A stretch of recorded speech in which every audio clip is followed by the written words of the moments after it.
The untapped potential. Navigating the landscape of women's economic participation in Pakistan.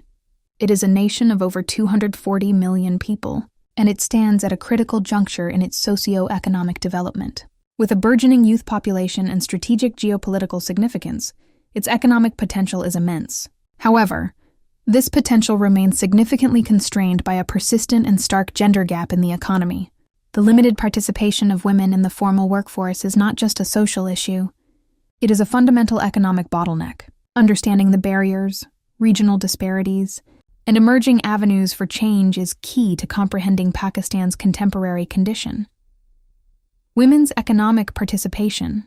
A story of constrained potential. Pakistan has one of the lowest female labor force participation rates, FLFPR, in the world. According to the World Bank, as of 2023, only around 22% of women aged 15 and above are actively part of the labor force, compared to over 80% of men. This figure is not just a statistic. It represents a massive loss of talent, productivity, and GDP growth, estimated by the International Monetary Fund, IMF, to be up to 30%. Assessing the barriers to women's workforce participation.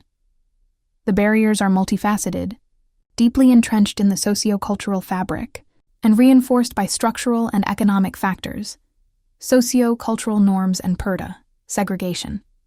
The most significant barrier is the powerful ideology of gender roles that designate the public sphere as male and the domestic sphere as female. The concept of purdah, extending beyond the veil to encompass modesty and segregation, severely restricts women's mobility. Families often fear community reprisal and damage to their honor, izzat, if women commute to and work in mixed-gender environments. Safety and mobility concerns. The lack of safe, affordable, and reliable transportation is a direct impediment. Harassment in public spaces is a rampant issue, deterring women from seeking employment outside their immediate localities. This concern is acutely felt by parents and husbands, further limiting women's options. Educational disparities. While there has been progress in female school enrollment, quality and access remain uneven. According to Pakistan's Social and Living Standards Measurement, PSLM survey, female literacy rates, especially in rural areas, lag significantly behind males. A lack of marketable skills and higher education limits women to low-skill, low-paying jobs. Legal and institutional hurdles. Although laws exist against gender discrimination, implementation is weak. Women face challenges in accessing justice, registering businesses, and owning property. The tax system can also be a disincentive, as families often see a second income as pushing them into a higher tax bracket with little net benefit.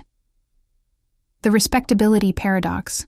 Even when economic necessity pushes women to work, they often seek socially acceptable professions like teaching, healthcare, or home-based work, which are typically lower paid and undervalued. This confines them to a narrow segment of the economy. Regional contrasts.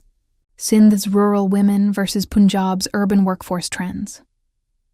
The national average of women's economic participation masks significant regional variations, shaped by differing agrarian structures, levels of urbanization, and cultural norms. Sindh's rural women. The invisible labor in agrarian and informal sectors. In rural Sindh, particularly in regions like Tharparkar and the interior, women's labor is extensive but largely invisible and unpaid. They are pivotal to the agrarian economy, working in cotton picking, rice transplantation, and livestock management.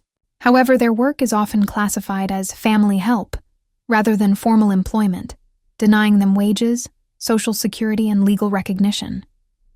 The feudal, wadara, structure further exacerbates this, with entire families often working as bonded labor. Women here face a triple burden: extreme poverty, restrictive tribal customs, and a near-total lack of education and healthcare facilities. Their economic participation is not one of empowerment, but of survival, characterized by informality and vulnerability. Punjab's urban workforce trends.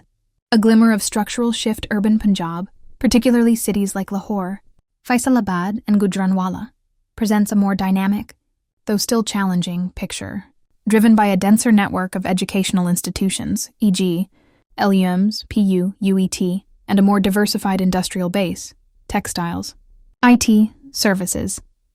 A growing number of middle and upper-class women are entering the formal workforce. Trends show a rise in women in sectors like banking, IT, telecommunications, and the fast-moving consumer goods, FMCG industry. The growth of co-working spaces and corporate diversity initiatives, however nascent, points to a slow but perceptible shift. Furthermore, Punjab's urban centers have a higher concentration of women entrepreneurs in small and medium enterprises, SMEs, particularly in fashion, e-commerce, and food services. However, this progress is primarily accessible to the urban elite and does not yet reflect the condition of the vast majority of women in the province. Highlighting examples of microfinance and entrepreneurship initiatives. Despite the formidable challenges, a wave of change is being driven by targeted initiatives that empower women economically at the grassroots and entrepreneurial levels. Microfinance as a catalyst. Organizations like the First Women Bank Limited, FWBL, Cash-F Foundation, and NRSP, National Rural Support Program, have been instrumental. They provide small, collateral-free loans primarily to women's groups. The impact is tangible. In rural Punjab and Sindh, women use these loans for livestock, goats, buffaloes, sewing machines, or small retail shops, Kiryana stores. This not only supplements household income, but also enhances their decision-making power within the family.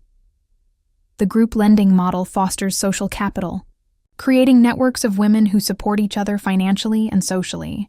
Challenging traditional isolation, entrepreneurship, and digital uplift. The Punjab government's initiatives, such as the Punjab Small Industries Corporation, PSIC, and various schemes under the Punjab Skills Development Fund, PSDF, offer vocational training and business incubation for women in fields like IT, beautician courses, and handicrafts, private sector and NGO-led efforts.